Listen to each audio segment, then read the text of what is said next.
I read all 1,114 pages of the Álvaro Uribe Vélez verdict. Every line, every footnote, every supposedly impartial word. And what I found wasn't just a legal document.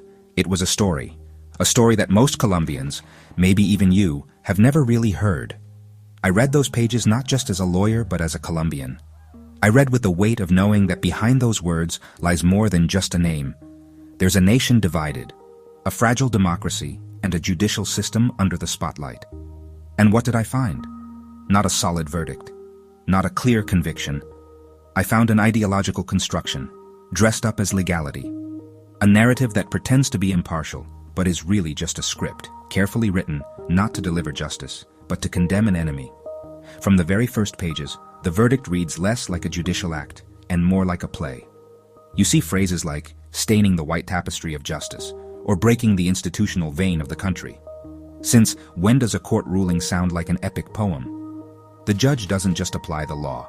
She becomes a narrator, a moralist, a spokesperson for a symbolic kind of justice. It's not just a problem of style, it's a problem of substance. Honestly, what I saw in those pages reminded me of a dangerous idea, the enemy criminal law, or Feinstrafrecht. It's a twisted logic that lets the system punish someone, not for what they did, but for what they represent. It's a system that ignores procedural guarantees, justifies exemplary prison sentences, turns sentences into social warnings. And that's exactly what happened to Álvaro Uribe Vélez. He wasn't judged as a citizen. He was judged as a symbol. His guilt wasn't proven beyond a reasonable doubt. It was simply presumed because of what he supposedly meant for the country. Where's the hard evidence that Uribe corrupted justice? Where's the document, the recording, the contradiction-free testimony? They're not there because they don't exist. What we do have is a carefully told story. The judge drops big names from legal theory, Rawls, Carrara, Roxon, Willenman, but she never really connects their ideas to real evidence. She talks about institutional harm, but never actually shows how it happened. That's not justice, that's ideology. And in a democracy, that's dangerous. My conclusions as a jurist are clear.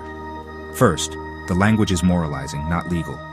Second, procedural guarantees are violated. Prison is ordered without a final conviction, all in the name of public confidence. Third, law and politics are mixed. The system isn't judging actions, it's punishing symbols. Fourth, international treaties are ignored. The American Convention demands proof, not just presumption. Fifth, legal definitions get blurred. Did he order, or was he just involved? Who knows?